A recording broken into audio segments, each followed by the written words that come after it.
Hi, and welcome to Weeb Paradise, your double daily dose of anime movie recap.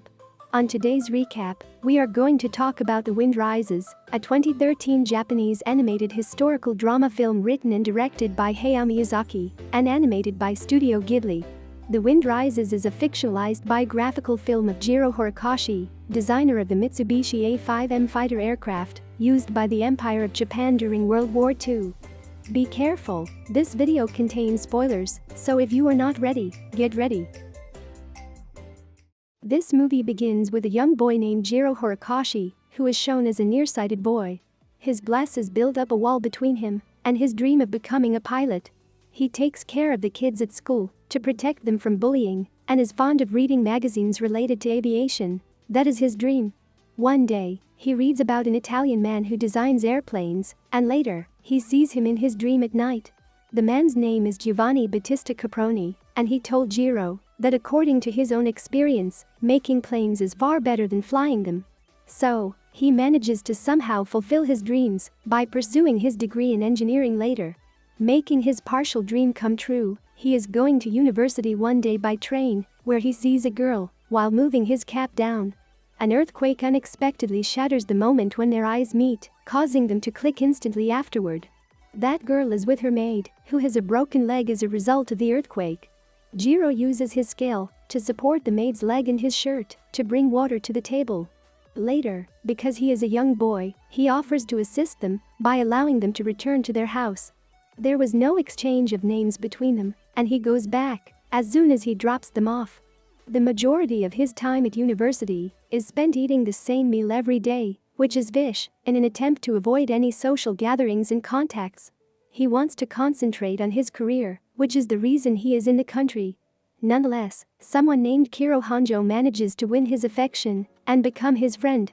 Jiro has a sister who has decided to pursue medical studies and pursue a career as a doctor. He receives a box in the color purple while he is still enrolled in university. The parcel also contains a scale and a shirt, which he recalls from the day he assisted a young lady's maid, and which he immediately recognizes. He runs to see the person who dropped it off, but there is no one to find, and he returns back sadly.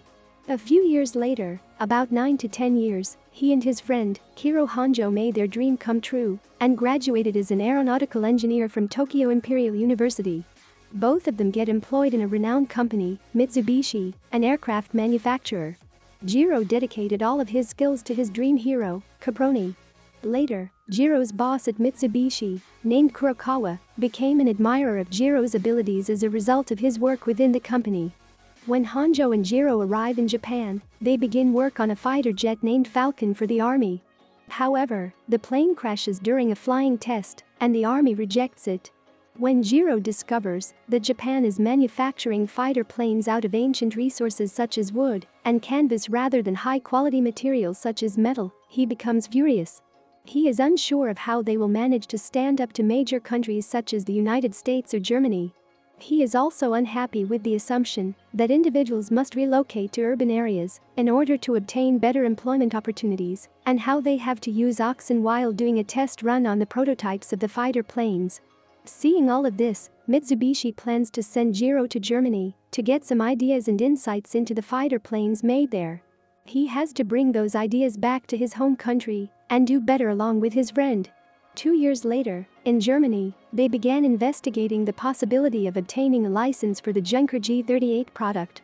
While all of this is going on, he sees that the guards at the facility where he works have a certain amount of hatred for the Japanese. On the other hand, the owner of the institution, Hugo Junkers, is kind in his welcome to him. He is overjoyed to have received the thoughts of Junker G38, which may be used to a wide range of situations. Again, after so many years, he sees Caproni in his dream, who encourages him by saying that the beauty of the planes will be nourished in the world. However, people will use them for other means that will harm the world if they think they can win. Kurokawa, the former boss, reappointed Jiro at Mitsubishi and promoted him to chief designer. He is again assigned a task to make another fighter plane that turns out to be a failure once more. To bring his mind to rest, Jiro plans to go on a summer trip to Japan's rural area, where he stays at a hotel resort. During that trip, a girl is painting, and her umbrella somehow manages to fly away from her hands due to heavy wind pressure. Jiro catches it as soon as he sees it and returns it to the father of the girl. When their eyes meet, they recognize each other.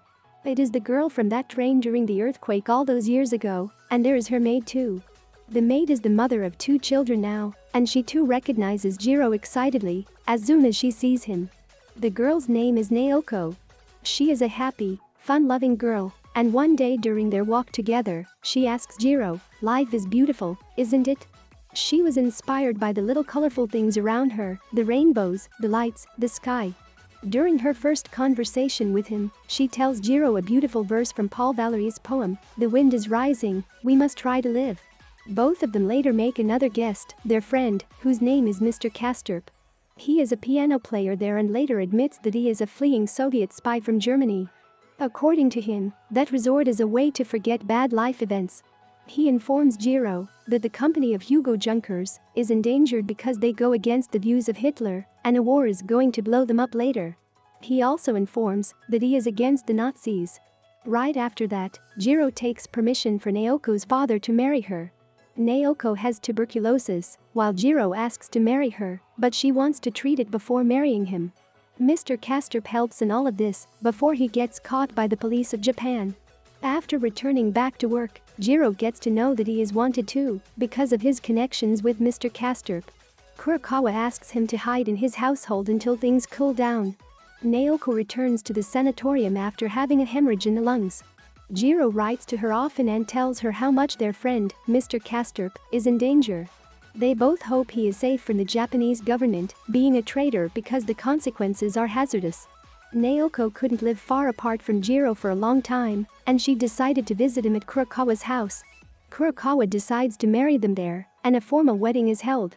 Later, the sister of Jiro, Keo, meets him at Kurokawa's house too. She has successfully become a doctor. When she sees Naoko's health and the reason behind the depreciation in health, she immediately tells Jiro that the marriage will not end happily since the disease Naoko is having is incurable. While knowing the short span of life Naoko has, she starts to enjoy them more, spending most of her time with Jiro. Even Keo and Naoko became excellent friends there. After all of this has happened, and the cloud of suspicion around Jiro has lifted, he returns to his desk and begins work on another prototype of fighter jet. Naoko is well aware of the state in which she finds herself, and she returns to the sanatorium, where she had been previously, leaving some notes for Jiro's family and for Jiro himself. This time, the prototype created by Jiro was successful. The prototype is named Mitsubishi A5M. But life is not helping him much, and as the gust of the wind of success spreads, the news of the death of Naoko comes along, and Jiro can't tell what to feel and breaks down. At the time of the Second World War, Jiro is angry because the ideas he has created are being used for the destruction of Japan's civilian population. He had no idea what he was getting himself into. There, he encountered Mr. Caproni, with whom he exchanged a few quick comments. Then he noticed that the fighter pilots in the Mitsubishi Zeros that were flying above him were saluting him for his achievements. He, together with Caproni, returns their salutes to them. Thousands of planes are wrecked, and there is a great deal of chaos in his nightmares, and he is unsure of how to feel about it. Moreover, he comes to know that his designs are also used by kamikazes for suicides missions. All of this makes him sad, and his oldest friend in his dreams, Caproni, comes to his dream again. Caproni assures him again that making and designing the planes has nothing to do with how they are used.